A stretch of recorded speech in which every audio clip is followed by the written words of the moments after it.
제 오늘 강연 자료가 아마 카톡에 올라가 있을 겁니다. 보시면서 들으시면 도움이 더 되실 겁니다.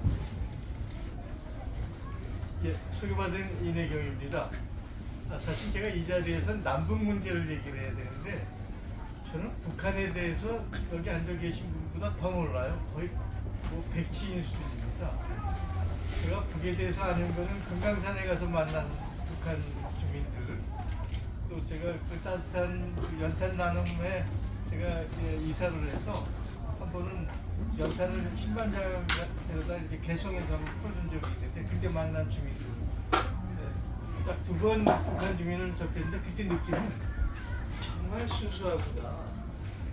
북한 사람들은 정말 인간적이다. 뭐 그런 느낌 외에는 제가 북한에 대해서는 아는 게 없습니다. 그래서 오늘 제가 주제는 국제적 국제 질서와 한반도라는 주제를 얘기하겠습니다. 미국의 대부분의 싱크탱크나 그 국제 관계학을 하는 많은 사람들은 미국의 패권은 상당히 유지가 된다. 중국이 감히 미국을 넘보지 못한다라고를 온갖 핑계와 근거와 이유를 대가지고 글을 쓰고 있습니다. 그런 와중에 몇 분들이 21세기는 중국을 포함해서 동아시아가 세계를 주도한다고 하는 주장하는 그룹들이 있어요. 그 중에 대표적인 그룹이 소위 월가의 황제라고 부르는 JP 모건의 다이먼이라는 그 회장이 그 얘기를 하고 있고요. 재밌는 거는 맥킨지 인스티튜트라고 세계 최고의 컨설턴트 그룹인데 거기서도 작년 연말에 미래 보고서를 썼는데 거기서 똑같은 얘기를 합니다. 21세기의 금융과 자본의 질서는 동아시아가 주도한다. 그런 얘기를 했고요. 마지막으로 그 레이 달리오라고 최근에 변화하는 세계 질서, Changing World Order라는 책을 써서 전 세계 서점가에 베스트셀러로 올라간 책이 있어요. 근데 이 레이 달리오라는 친구는 아주 재밌는 친구입니다. 그 12살 때 캐디를 하다가 월가의 그 친구들이 골프 치는 걸 보고 야, 돈 버는 게 저렇게 쉬운 거야? 그래갖고 자취를 하고 본인이 저 하버드 그 MBA를 해가지고 월가에 취업을 했어요. 그래갖고 75년도에 조그만 투자 회사를 만들어서 적수공권으로 들어가서 최근에 은퇴를 했는데 1,500억 불의 헤지펀드를 운영하고 본인의 재산만도 150억 불을 벌어서 세계 100대 부자 안에 들어있습니다. 그런데 이 친구가 누구보다도 중국의 역사와 동향을 잘 알고 있는데 이 양반이 쓴 책의 세 가지 도표를 제가 이 카톡에 올렸습니다. 첫 번째는 빅사이클이라고 해서 하나의 강대국이 번성했다가 쓰러지는 거를 18단계로 이렇게 표시를 해서 하나의 강대국이 흥했다가 쓰러져가는 것을 컵으로 표시해서 했는데 현재 미국이 어느 단계에 있느냐 14, 15, 16단계로 들어갑니다. 그 단계는 뭐냐면 내부의 갈등과 균열이 너무 심해요. 빈부격차가 심하고 그 정파 간의 싸움이 심해서 거의 전쟁 상황에까지 가 있는 내분 상황이 이루어지고 그 문제를 해결하기 위해서는 사실은 재배분배가 이루어지고 사회 계층의 이동이 이루어져야 그 문제가 해결이 되는데 그걸 안 하고 손쉽게 소위 양쪽 하나 돈을 풀어서 해결하려고 하는데 그 돈 푼 게 전부 부자들만 위한 게 되는 거죠. 그래서 돈을 풀고 그 사회 갈등이 심각해지는 게 그 제국이 이제 쓰러져가는 가장 중요한 징후인데 마지막으로 기축통화가 흔들어지면 그 패권은 무너진다고 그 설명을 이 커브가 보여주고 있습니다. 근데 중국은 그럼 어느 단계에 와 있느냐? 이 커브에 보면 6, 7단계가 있습니다. 6, 7단계가 뭐냐면 산업 생산력이 왕성하고 국제 경쟁력을 유지해서 굉장히 부가 몇 년이 쌓여가는 상황. 그게 현재 중국이 가지고 있는 그런 단계인데, 그러니까 중국은 상승의 곡선에 크게 올라가고 있고 미국은 쓰러져가는 그 마지막 단계에 가 있다는 게 이 레이 달리오의 진단입니다.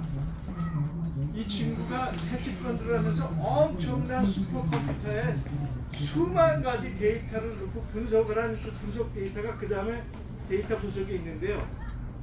미국의 현재 국력은 얼마냐면 0.89라고 표현이 되어 있어요.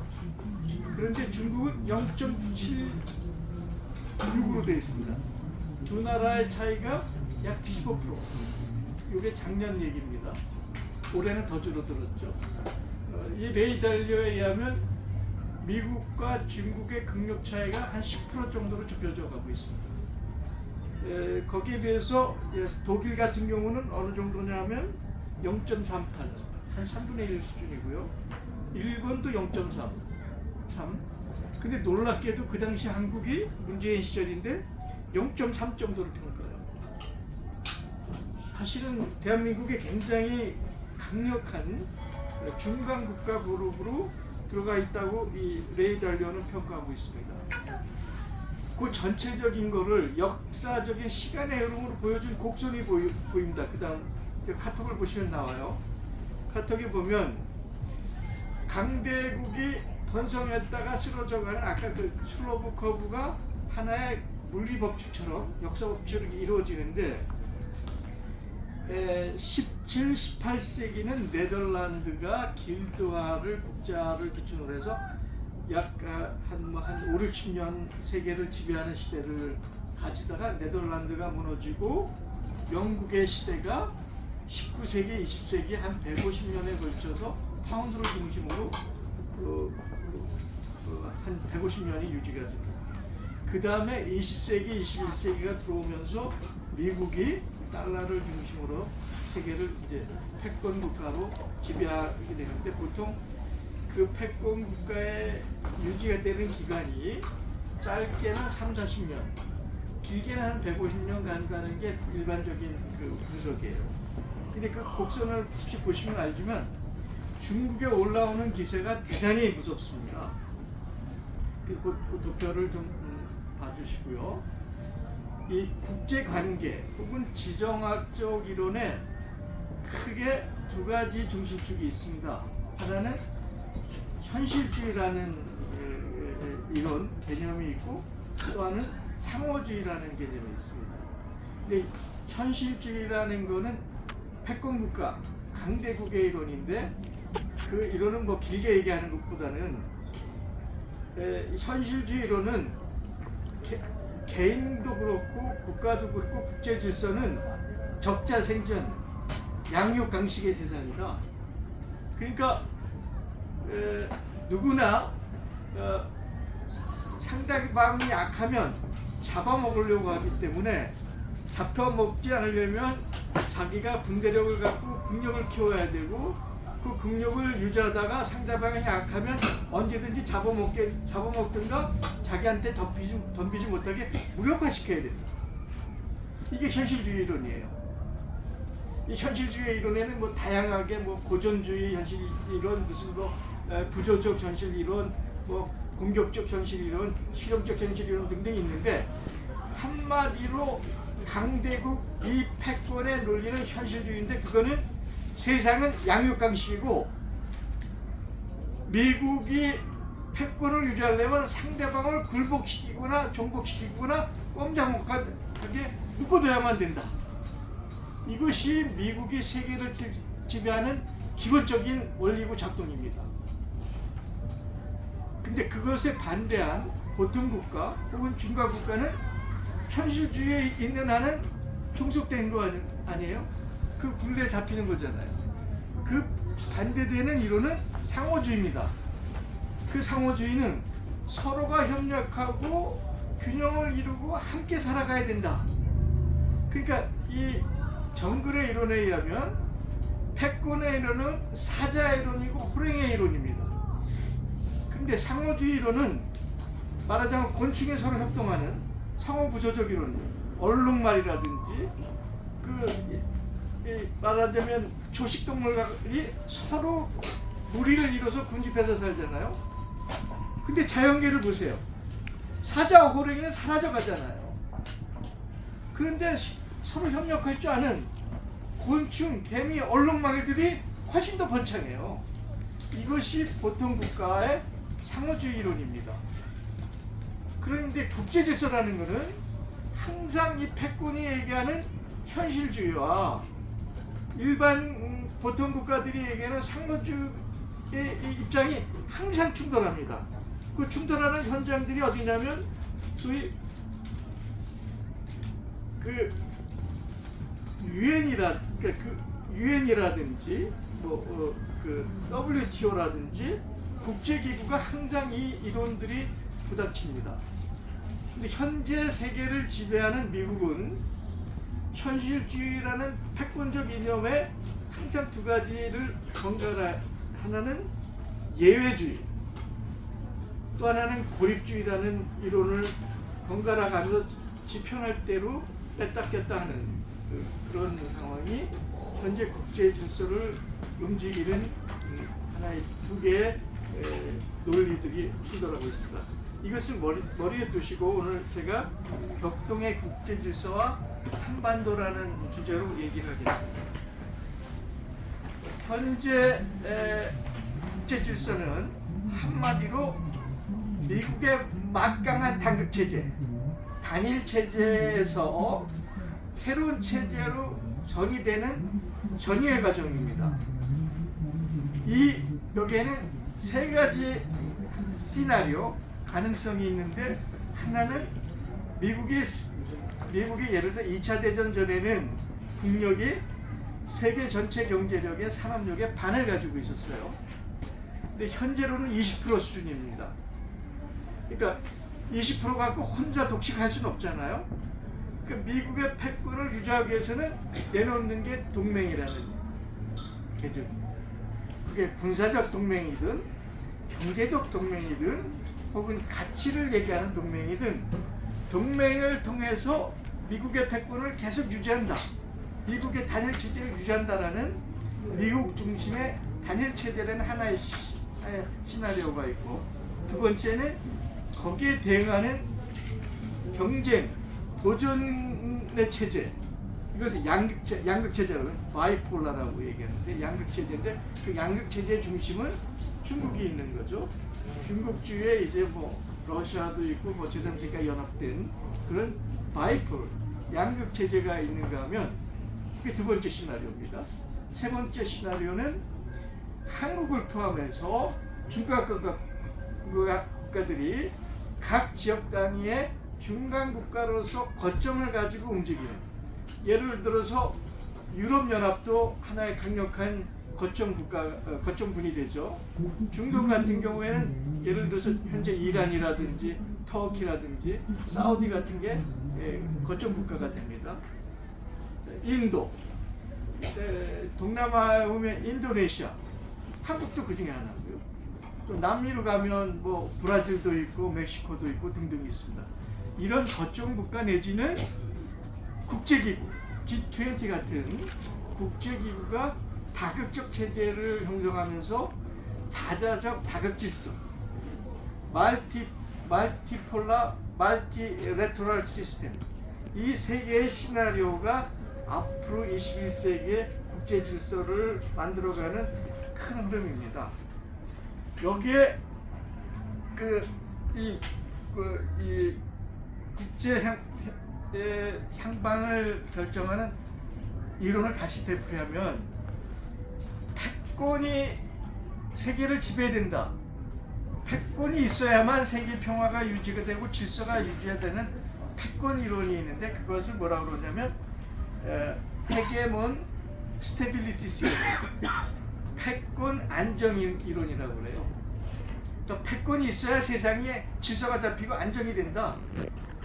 미국이 설령 싫어도 미국이 있어야 세계 평화가 유지가 되고 안정이 된다라는 미국 중심의 이론입니다. 근데 이 패권 이론을 주장하는 사람들은 또 하나 뭐라 하냐면, 미 패권에 도전하는 사람들을 항상 악마화를 해요. 저거는 악의 축이고 악마고 저 사람들이 집권하면 우리는 전체주의, 수종주의 국가의 굴레 속에서 마치 그 동물농장이라고 그러나요? 조지 오웰리스 전체주의 국가에서 노예 생활을 할 수밖에 없다. 미국이 무너지면 인류는 동물농장과 같은 굴레 속에서 노예 같은 생활을 할 수밖에 없다.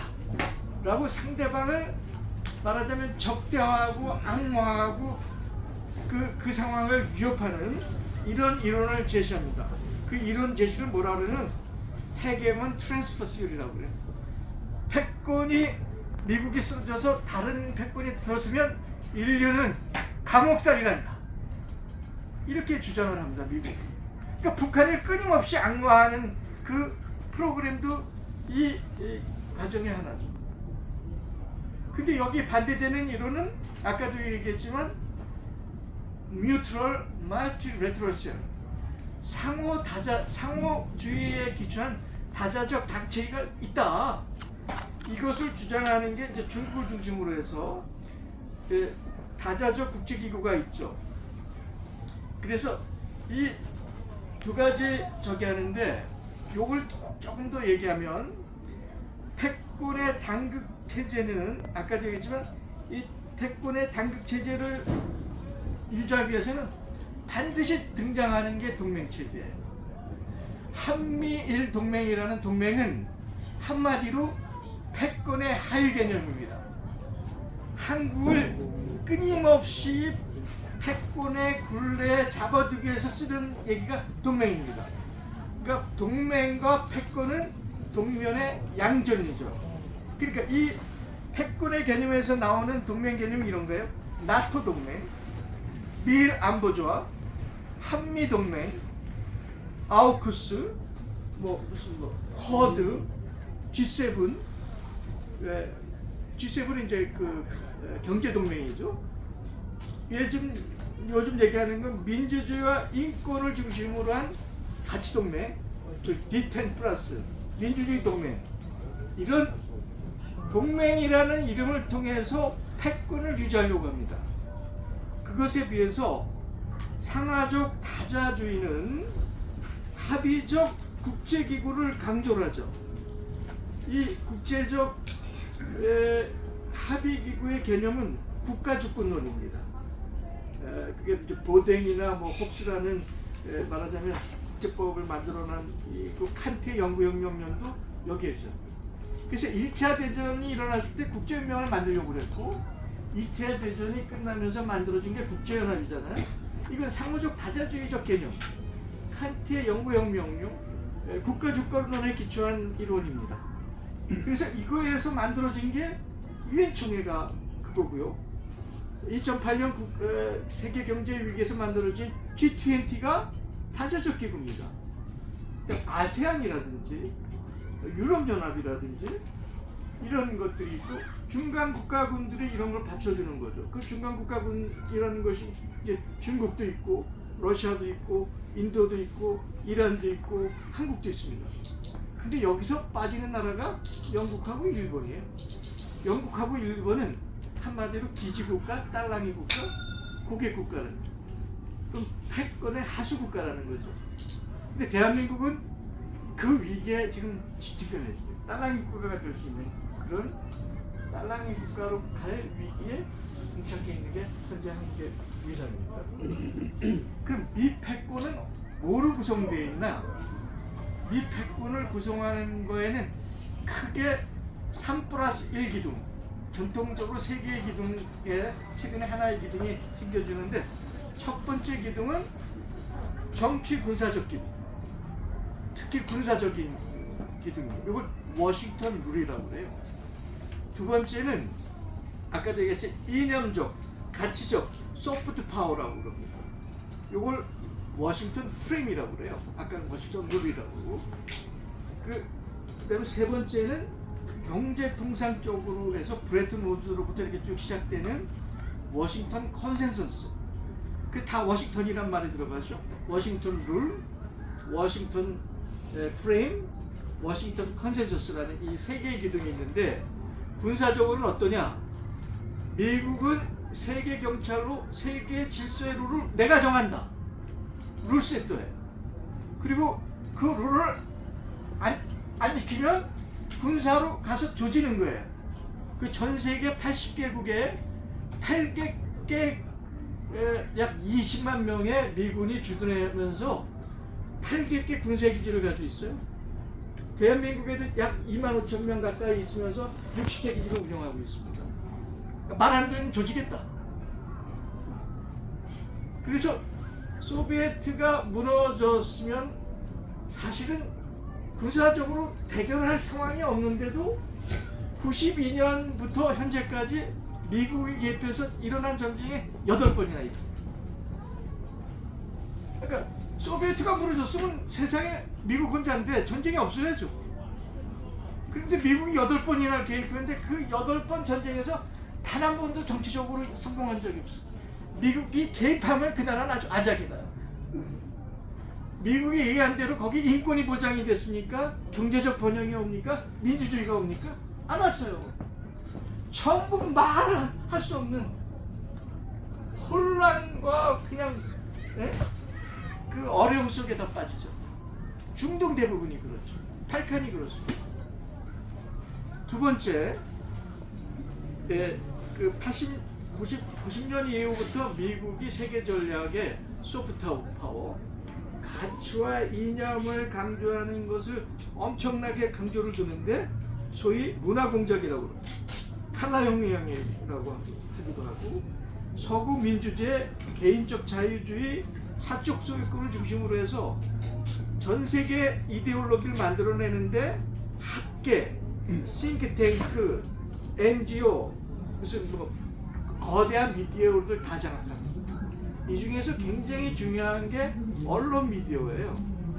세계 주요한 거대 언론의 90%는 미국의 거대 자본이 장악하고 있습니다.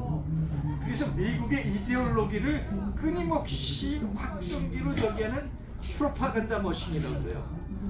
여러분들 무슨 워싱턴, BBC, 무슨 CNN, 이게 다 미 패권의 그 이데올로기를 확성기로 떠드는 말하자면 이데올로기 머신입니다. 대한민국 주류 언론은 완벽한 이 사람들의 하수인들이에요. 그러니까 대한민국의 조중동이나 무슨 여기서 나오는 90%는 다 거짓말이라고 생각해요. 거꾸로 들으면 돼요. 이게 미국이 가지고 있는 소위 워싱턴 프레임 소프트 파워입니다. 세 번째는 경제 통상적 측면에 미국이 2차 대전이 끝났을 때 브레튼 우즈 체제를 도입을 했는데 그때는 상당한 기여를 해요. 세계를 재건하는 과정에. 근데 이것이 무너지기 시작하는 게 70년대부터 무너집니다. 그 무너지는 과정이 이제 금하고 달러하고 연동된 금태환 체제인데 유럽이 복구가 되고 일본이 복구되는 과정에서 유럽에 엄청난 달러가 모이기 시작해요. 그래갖고 금태환이라는 건 그 달러를 가지고 금을 요구하면 금으로 보상을 해줘야 되잖아요. 유럽에 딸린 달러가 미국이 가지고 있는 금 보유량을 넘어서기 시작해요. 그러니까 미국이 위기를 느끼면서 한 게 소위 태환 중지. 그래서 피아트 커런시라고 그러는데 그냥 그 그린백이라고 그래요. 그냥 마음대로 미국이 찍어내도 상관이 없는 걸로 불안 지표로 넘어가죠. 그렇게 되면서 그러니까 중동에 석유를 파는 나라들이 달러 가치가 없네. 그래갖고 자원주의가 일어나서 원유가 폭등이 일어나요. 배럴당 3불, 2불 하던 게 10불 이렇게 뜁니다. 그러면서 그 달러가 세계 통화와 금융에 위기를 가져오면서 스태그 인플레이션이라는 게 세계 불경기는 일어나고 인플레는 계속 일어나고 실업률은 늘어나고 이런 스태그 인플레이션이 일어납니다. 거기다가 이란의 쌍가요? 샵? 그 황제 체제가 무너지고 소위 이슬람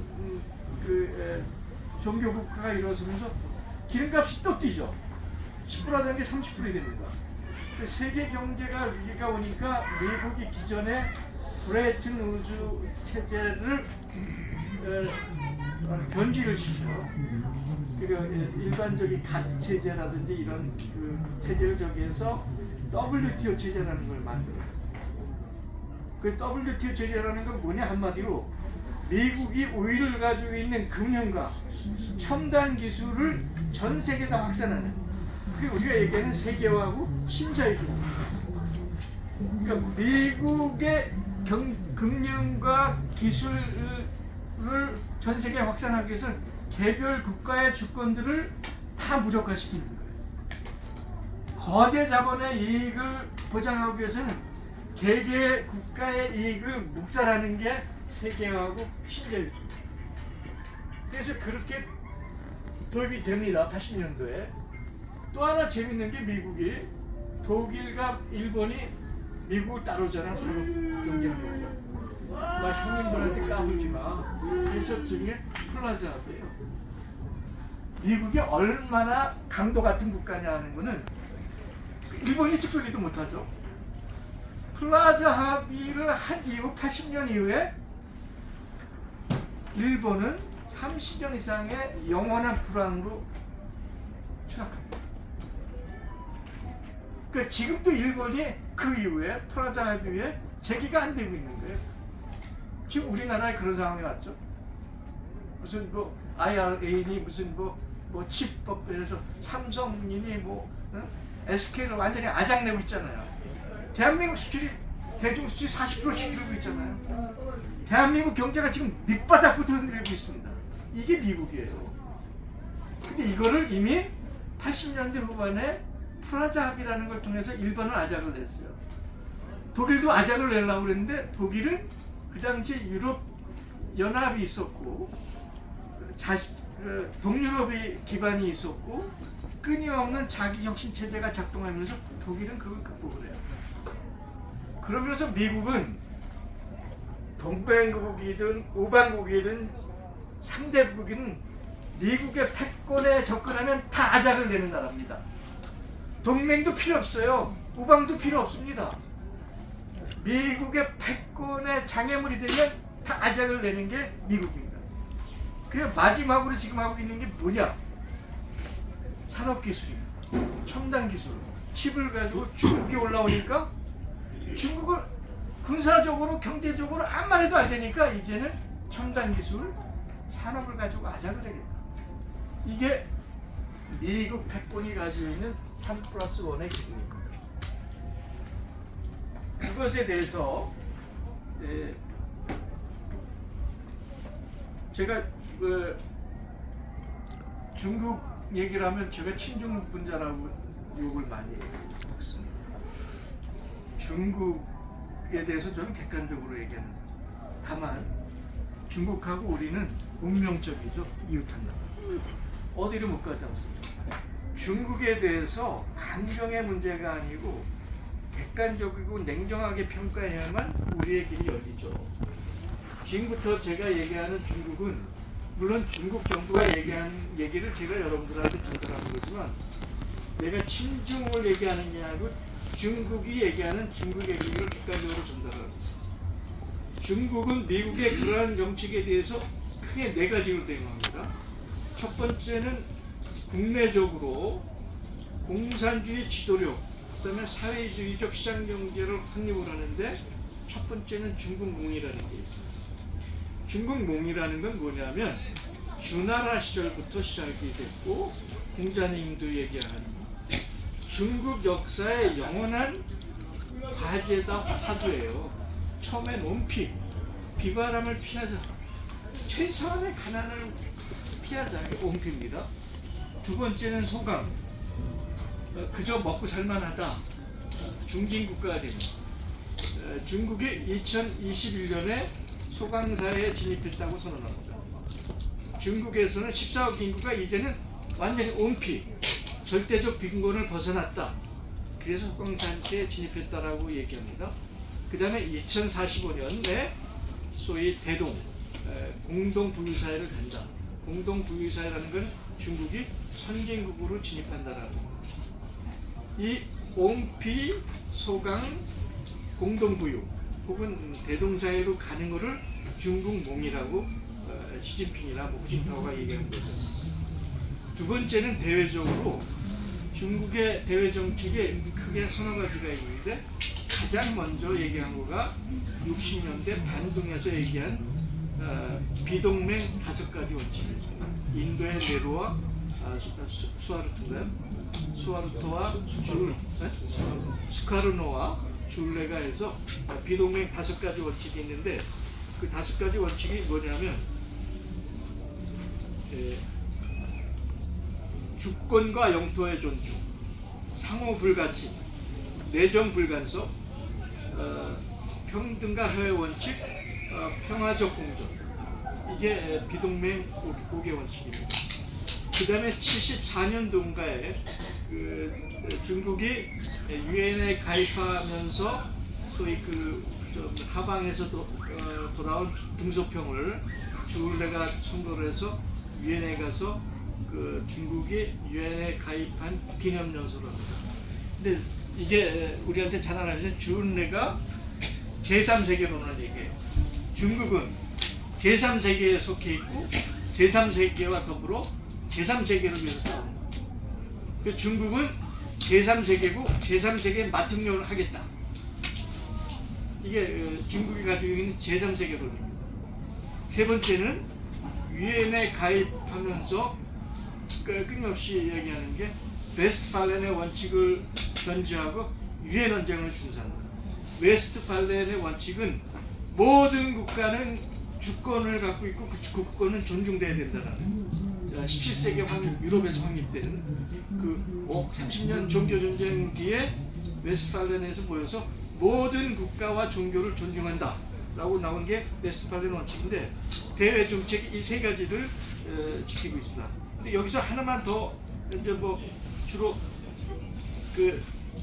서양 친구들이 얘기하는 건데 서양 친구들이 중국의 외교 정책을 전랑전술이라고 얘기해요. 늑대 전술이라고 얘기해요. 늑대 전사라고도 얘기를 하는데 그거는 중국이 중국의 기본 이해, 근본 이해를 해치면 반드시 보복한다. 이게 전랑전략이에요. 쉽게 얘기하면 한국의 사드에서 중국이 취한 전략이 이 전랑전략의 하나입니다. 제 파일이 갑자기 죽었습니다. 잠깐만요. 왜 안 나오죠?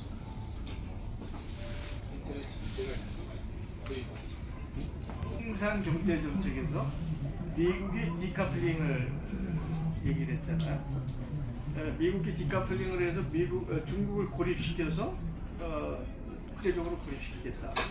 그랬을 때 중국이 두 가지 큰 원칙을 그게 듀얼 서큘레이션 쌍순환 정책이라고 얘기를 하는데 하나는 중국의 내수 시장을 키우고 확대시키겠다. 그래서 내수를 기반으로 해서 성장하겠다고 하는 내수 기반 정책과 동시에 외부적으로는 개방 정책을 유지하겠다.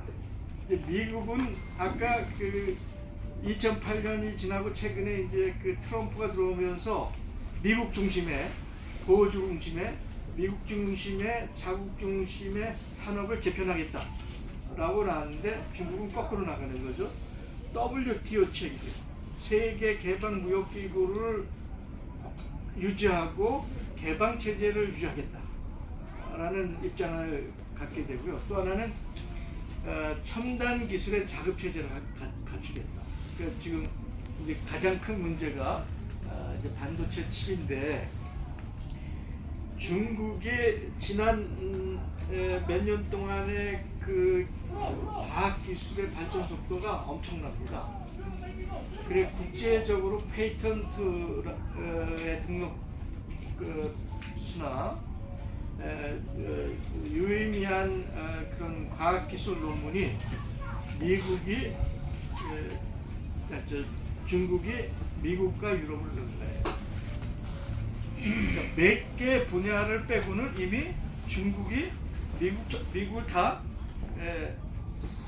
능가했습니다. 이게 저 자료가 이게 안 나오네요. 왜 그러는지 모르겠네요.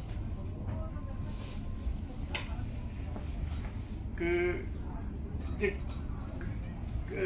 그런 상황에 들어가게 돼요. 그때 전쟁은 군사적으로, 물리적으로 뭐 총을 쏘고 폭탄을 쏘고 미사일을 쏴야 전쟁은 아닙니다. 지금 미국과 중국의 전쟁은 하이브리드 전쟁이에요. 직접 군사적으로 부닥치지는 않았지만 이념적으로, 정치적으로, 외교적으로, 통상적으로, 산업적으로, 기술적으로 이미 전면전에 붙었어요. 우리는 모르고 있는 사실이지만 이미 미국과 중국은 하이브리드 전면전이에요. 그 전면전 속에 하나의 지역전으로 전개가 되고 있는 게 우크라 전쟁이에요. 그렇게 보셔야 이것이 현재 미중 관계고요. 이 미중 관계를 떠나서 이제 한반도 얘기를 좀 지금부터 제가 너무 길게 한 거 아니죠? 큐. 한반도 상황에 대해서 얘기해요. 한반도 상황에 들어가기 전에 역사를 보는 관점에 대해서 조금 얘기하겠습니다. 뭐 토인비라는 역사학자는 잘하는데 토인비 말고 아나라카라고 있습니다.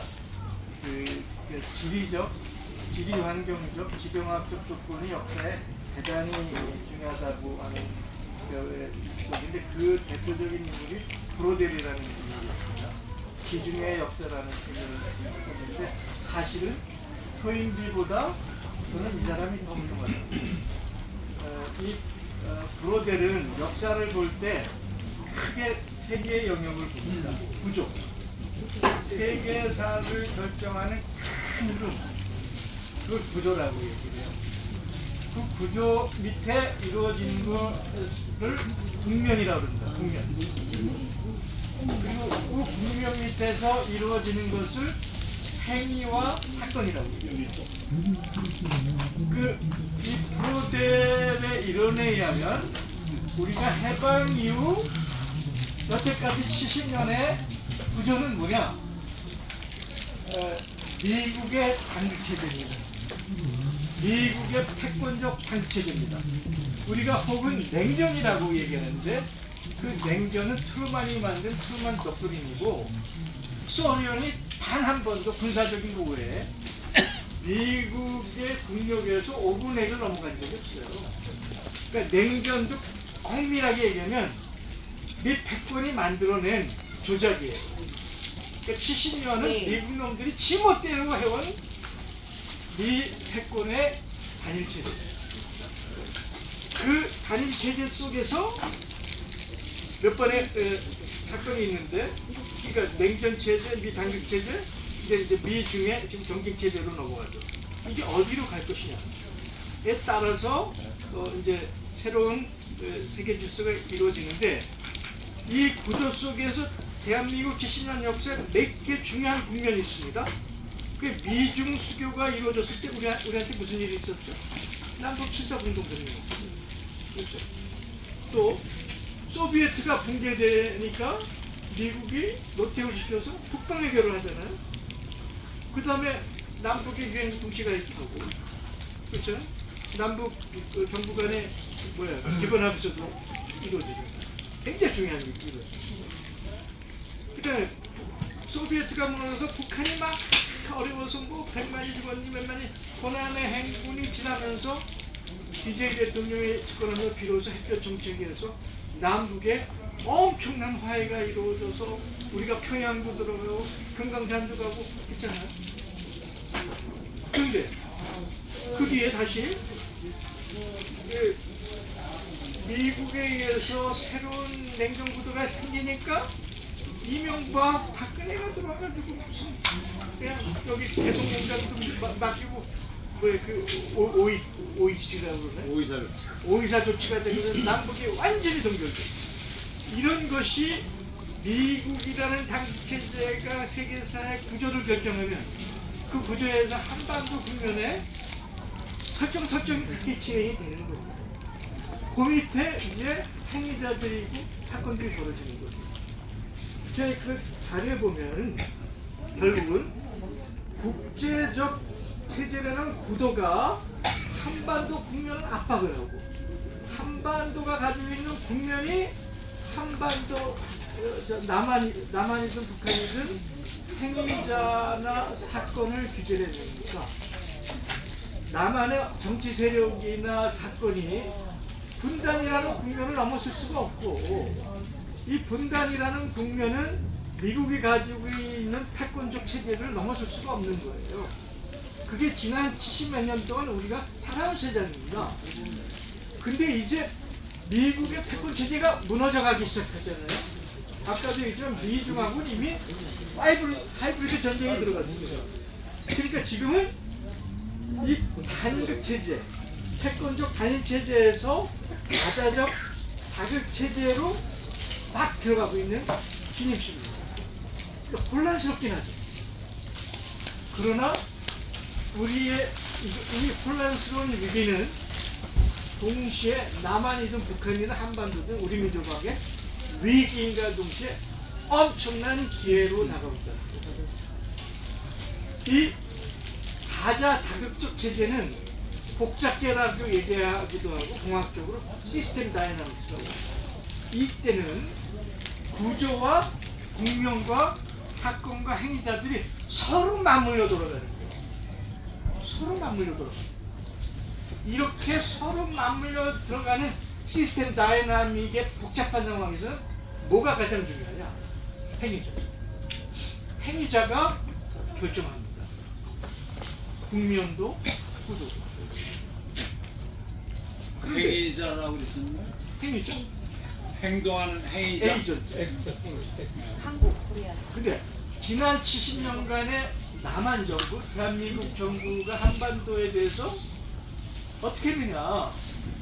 미 패권의 동북아 정책 한반도 정책 한마디 그 하수인으로 놀아놨죠. 그걸 크게 4개 카테고리로 나눌 수 있습니다. 첫 번째는 종속이론, 혹은 패싱이론이라고. 패싱이론, 혹은 종속이론. 두 번째는 프레스이론, 편입이론. 세 번째는 운전자 혹은 위임이론.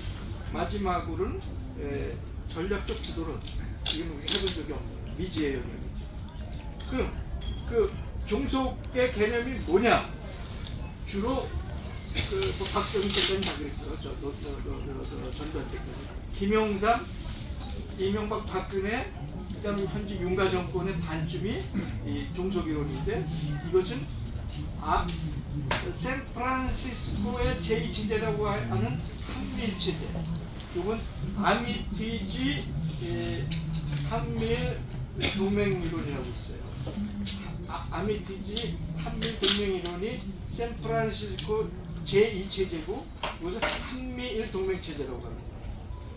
또 대표적인 게 유엔사죠. 우리 앞을 막고 있는. 이게 철저한 종속적 상징입니다. 두 번째, 편입의 대표적인 거는 9.19로 4.29나 9.19를 완전히 무력화시킨 한미 워킹그룹이 한국을 꼼짝 마 이 자식들아. 그 박싱 전략이라고 합니다. 편입 전략. 그 다음에 사드 배치 같은 경우는 사드 배치가 무슨 북한의 미사일을 제거해요. 물론 중국의 군사력을 들여다보는 군사적 정치 외교적으로는요, 대한민국 너희 꼼짝 마요. 사드 배치의 가장 중요한 목표는 대한민국을 통제하는 겁니다. 그 다음에 예를 들어 쿼드라든지 이페프라든지 요즘 얘기하는 무슨 미국의 무슨 경제 안보 동맹 이런 게 다 편입적이거든요. 그게 대한민국 70년 역사에서 딱 2번 소위 위임 운전자론이 있었습니다. 이게 노태우 때 시작된 북방부. 유엔 동시가 있었고요. 그다음에 DJ 때 탑재던 그래서 개성공단이 열리고 관광이 열리고 우리가 평양을 갔다 오고 개성공단이 열렸고 이것이 소위 위임. 대한민국 정부한테 일정 부분의 권한을 부여해서 물론 거대한 그 전략적인 거 미국 놈들이 통제했지만 숨통을 터져서 남북 간에 상당한 차이가 있었던 거죠. 이것이 소위 위임론, 운전자. 마지막으로 이제 전략적 독자론이 문재인이 하는 거 있었어요. 한창 올림픽하고 판문점 선언하고 9.19 군사 할 때, 야 이게 문재인이가 진짜 뭘 하려나 보다. 왜 이거 한 달 만에 한 것도 모르고 그냥 아작이 나서 그냥 식물인간이 된 거죠. 문재인 정부. 이게 우리 저기입니다. 그 다음에 뭐 제가 이제 지난 2차 대전 이후 때 국제적으로 있었던 여러 가지 경제적 상황, 정치적 얘기 이건 다 생략을 하겠습니다. 이제 한반도 얘기를 두 가지로 요약을 하면 한반도 상황은 동맹에서 상호주의를 통해서 민족으로 이거는 거역할 수 없는 그야말로 정석이고 대한민국이 우리 민족이 민족 다우려면 갈 수 있는 수학법칙과 같은 거예요. 동맹에서 상호주의에서 민족의 역사고. 근데 동맹이라는 거 아까 얘기했잖아요. 동맹은 한마디로 미패권의 굴레라고. 근데 이 동맹을 하루아침에 끊을 수가 없잖아요. 그러니까 동맹의 내용을 서서히 줄여가야죠. 그러니까 동맹의 행위를 상호주의로 자꾸 보여줍니다. 한미 상호주의, 한일. 아니 한미 간의 저기가 동맹이 아니고 상호주의다. 자꾸 상호주의 얘기를 해야 돼요. 그래서 우리가 똘마니 해서 서서히 와야죠. 그죠? 그리고 이제 우리 민족의 얘기를 해가요. 이게 수순이에요. 그렇게 가야죠. 정치든 뭐든 그렇게 가야 됩니다. 정치, 경제, 문화, 뭐 다. 그래서 한미 동맹의 그 종속적 평입에서 상호적 필요한 시너지로 넘어가야 돼요. 한미 관계. 그렇죠? 그냥 중국이 굴게 하잖아요. 이거는 뼈두박두박하는 옆에 있는 나라는 있다. 우리나라 매스컴 정치인들 온갖 미디어들이 얼마나 형중 반중을 부추겨요. 중국이 우리를 잡아먹은 적이 있습니까? 사드는 근본적으로 우리가 잘못한 거죠. 중국이 사드를 배치했을 때 6가지 대한민국의 부복 정책이 있었어요. 그 중에 가장 약한 거. 한국 관광 축출이다. 그 다음에 한국의 땅을 땅을 제공한 롯데, 너는 우리나라 중국 땅에서 비즈니스 못해 쫓아내. 그거밖에 없어요. 그런데 우리나라 얼마나 반중 형중 감정을 미디어나 정치권이 그거는 우리 발등을 찍는 거예요. 중국이 굴게 하면 이건 운명이죠. 어쩔 수 없는 겁니다. 그 중국의 굴기를 우리가 위협으로 느끼면 안 돼요. 위협으로 느끼면 안 돼요. 이거를 어떻게 극복할 건가라는 과제로 받아들여야죠. 아젠다로 받아들여야죠. 그래서 공정공응의 새로운 모멘텀을 만들어가야죠. 중국의 힘이 거세면 그 거센 흐름을 타서 우리가 유도를 해서 중국과 더불어 중국보다 앞서 나가는 대한민국을 만드는 게 우리가 할 일이지 중국을 단중하고 형중해서 우리가 길이 열립니까? 이거 미련한 거예요. 대한민국은 세계 10강의 중간국가입니다. 군사적으로 6위라고 그러잖아요. 산업적으로도 6위입니다. 제조산업 분야에서. 경제적으로 10위예요. 제3세계에 이런 나라가 없어요. 여러분 미국, 중국, 러시아, 일본, 독일은 제3세계가 싫어해요. 쟤네들은 다 정권가 있는 나라예요. 전범국가예요. 대한민국은 쟤네들이 암만 강해도 우리나라를 잡아먹을 일이 없잖아요. 그러니까 전 세계가 대한민국을 다 좋아합니다. 그게 그냥 무슨 케이팝이 그냥 있는 게 아니에요. 한국이라 그러면 전혀 위협을 안 느끼는 거예요. 한국이 다 좋은 거예요. 한때는 동남아시아에서 영향력이 대한민국이 일본을 앞서 있었어요. 지금은 아니죠. 이 중간 국가의 포지션을 우리는 어떻게든 살려서 미국만 합니까? 중국만 합니까? 일본만 합니까? 독일만 합니까? 한국도 할 수 있거든요. 전 세계를 대상으로 중간 국가로서 자기 입지를 구축해 가야죠. 이게 우리가 앞으로 살 길입니다. 그러기 위해서는 어떻게 해야 돼요? 수많은 상호적, 다저적 국제기구에 가서 우리의 목소리를 높여야 돼요. 역할을 높여야 돼요. 아프리카에 가서, 아시아에 가서, 중앙아시아에 가서, 남미에 가서 도와주고 협력하고 우리의 활동을 눈부시게 해야 됩니다. 이것이 우리가 살 길이죠. 미국 눈치 볼 일 없습니다. 중국 눈치 볼 일 없어요. 그게 우리가 해야 될 일입니다. 마지막으로는 결국 남북의 현재 상황을 인정해야 돼요. 우리는 분단 상황 타령을 하지 말고 유엔도 동시 가입했듯이 북한은 당당한 주권국가, 스스로 일어선 국가, 70년 거대한 패권과 싸워서 민족의 자존을 지킨 국가라는 걸 인정하고 그 인정한 가운데서 대화를 하는 것, 이것을 양국체제라고. 우린 분단의 극복을 넘어서서 북한을 당당한 우리 형제국가, 주권국가로 인정하는 양국체제를 인정하되 그걸 한 닫기로 하고, 그거는 정치 군사적 현실이죠. 또 한 바퀴는 뭐냐? 5천년 역사의 도도한 흐름, 문화, 민족의 도도한 흐름에 하나에 대한 민족, 통일된 민족이라는 통일지향적 바퀴. 그래서 남북관계는 하나는 정치 군사적 현실로서의 양국체제, 또 하나는 5천년 역사의 유구한 흐름이라고 하는 역사, 문화, 민족적 바퀴.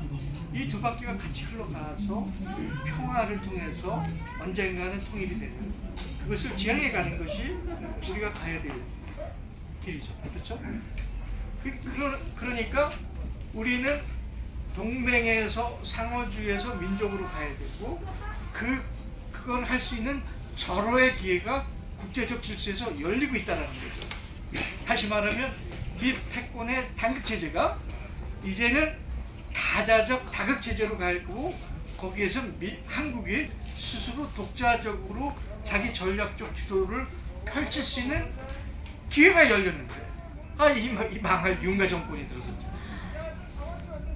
이건 완전히 미국의 푸들 하수, 형님은 시키는 대로 할게.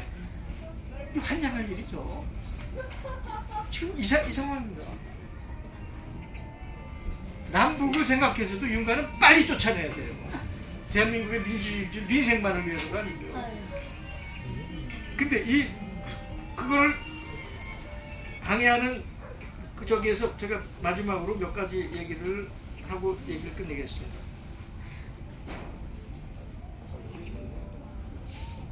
첫 번째, 제가 유엔사의 문제, 이건 우리 이장희 교수님이 너무 열심히 했기 때문에 제가 생각나는 것입니다. 이 유엔사는 임의적이고 자의적이고,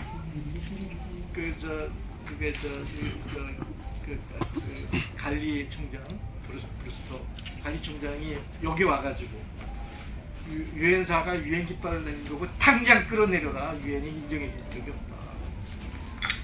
유엔사를 당장 없앨 수는 없겠죠. 70년 관행이 있으니까. 근데 비군사적인 건 남북이 필요해서 판단해서 정치적으로, 문화적으로, 역사적으로 우리가 필요해서 교류하는 거 개입하지 마라, 이 자식들아. 너희는 군사적 분쟁이 있는 것만 개입해, 이놈들아. 에? 그리고 그 유엔사의 역할을 축소시켜야죠. 군사적인 걸로. 그리고 우리가 종전에 합의가 되면 즉각적으로 해체해야죠. 근데 미국이 유엔사를 해체 안 하는 또 엄청난 이유가 있습니다. 그건 뭐 오늘 얘기 주제가 아니니까 얘기를 안 하겠습니다. 두 번째는 전자권이죠. 유엔사라는 명칭도 전쟁에서 참 말도 안 되게 주어 정도지만 이승만이 진짜 이 매국노죠. 반민족적 매국노가 초대 대통령이 돼갖고 아무런 헌법적 합법적 절차도 없이 대한민국 군 통수권을 미 사령관한테 넘긴 거 아닙니까? 네? 그게 유엔사가 갖고 있었어요. 그러니까 유엔사를 해체해야 되니까 유엔에서 결정했으니까 해체를 해야 돼. 해체를 못하니까 헌법으로 쓴 게 한미연합사예요. 78년에 한미연합사를 만들어서 한국군에 대한 군 통솔권, 군 작전권을 한미연합사에 넘겼어요. 지 마음대로. 대한민국 일체 상의도 없이. 그 한미연합사가 한국군 통솔권, 작전권을 가지고 있어요. 대한민국 대통령이면 당연히 찾아가야죠. 그 DJ 때 노무현한테 찾아오려고 그래서 그거 다 해서 우리가 찾기 때문에 미국이 또 안 줄 수도 없잖아. 그걸 했는데 정신 나간 이명박 박근혜가 이거 무제한 연기시켰잖아. 작전권이 없는 건 주권 국가가 아니고. 근데 더 중요한 게 있어요. 작전권을 안 가져오면 미국이 한미일 군사작전을, 그러니까 군사동맹을 미국 놈들이 펼칠 거 아닙니까? 미국은 북한은 별로 안 중요해도 없어요.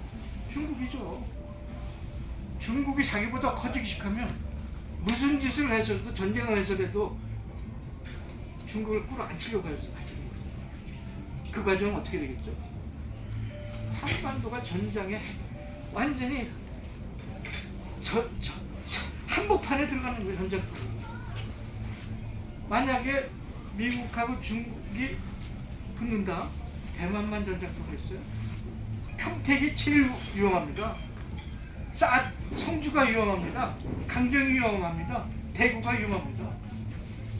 중국은 필요하면 다 때리겠죠. 자칫하면 전작권을 안 가져오고 한국군에 대한 전기작전권은 미군이 갖고 한미일 군사작전이 전개가 되면 한반도에서 전쟁이 일어나는 거예요. 미중 전쟁이. 이건 뭐 불붙듯이 뻔한 얘기 아닙니까? 그러니까 한미 상호 방위 조약은 필요해요. 그 상호주의에 의해서 동아시아 동북아에서 안전판으로 상호주의에 의해서 군사협력을 하자. 그럼 필요할 수 있어요. 그러니까 군사작전을 갖고 오고 한미 상호 방위 조약으로만 가자. 혹시 모르죠. 중국이 이 대국 끌게 하면서 저는 그럴 일이 없다고 하는데 만에 하나라도. 그러니까 한미 상호 방위 조약은 상당 기간 완벽한 평화 조약이 정착되는 데까지 필요하죠. 그것까지는 의미가 있다고 봅니다.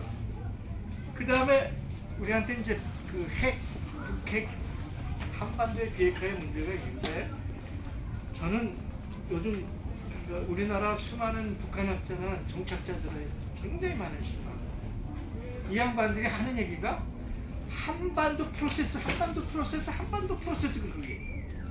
그리고 한반도 프로세스의 출구가 뭐냐? 북한의 비핵화라고 그래요. 정신 나간 사람들이에요. 한반도 프로세스의 출구는 비핵화가 아닙니다. 항구적인 평화 정착이죠. 한반도 프로세스의 목표는, 출구는, 종점은 비핵화가 아니에요. 항구적인 한반도의 평화 정착입니다.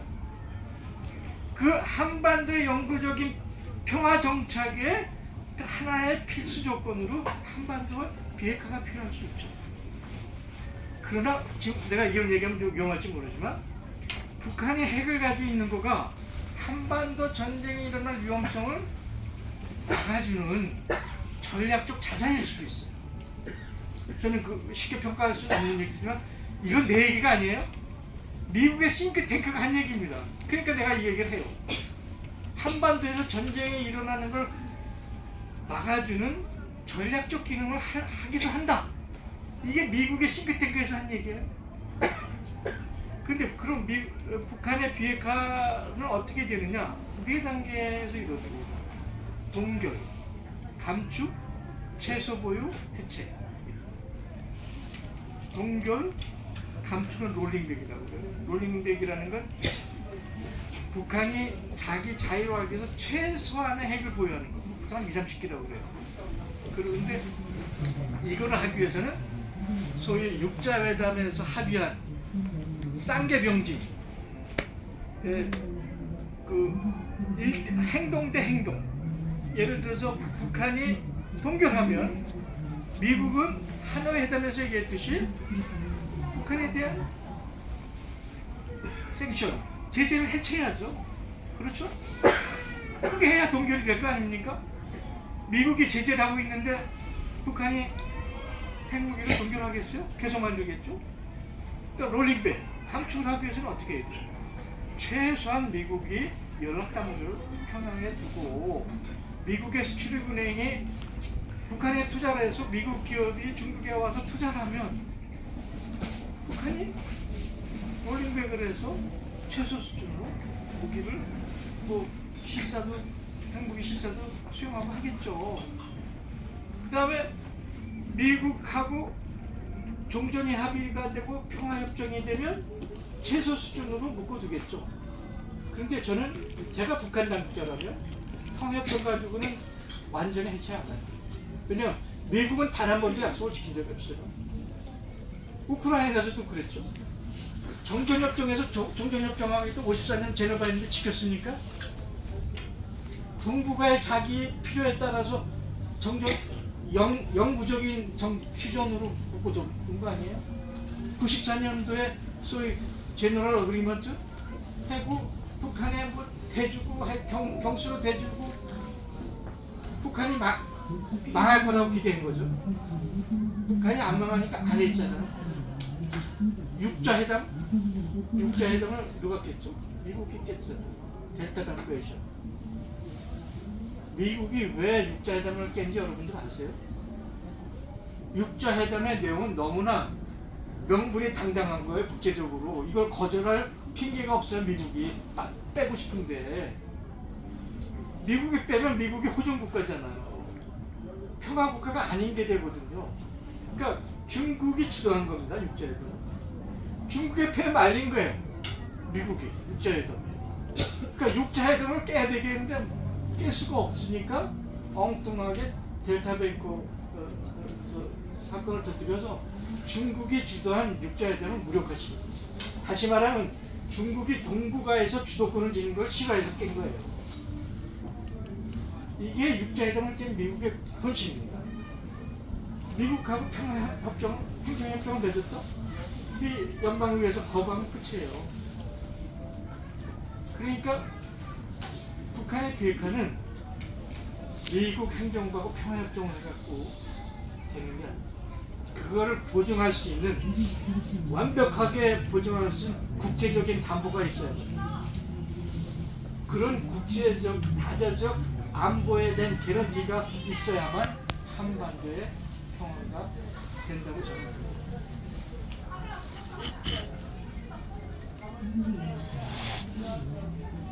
그런 후에야 비로소 우리는 남북한의 중립파론을 얘기할 수가 있고, 그 중립파를 통해서 비로소 우리가 통일을 지향하는 민족 담론을 활성화할 수가 있고, 그런데 이걸 하기 위해서는 남한 정권의 성격이 중요해요. 남한 정권이 윤석열이 지금 얄랑한 제도 정치 가지고 안 돼요.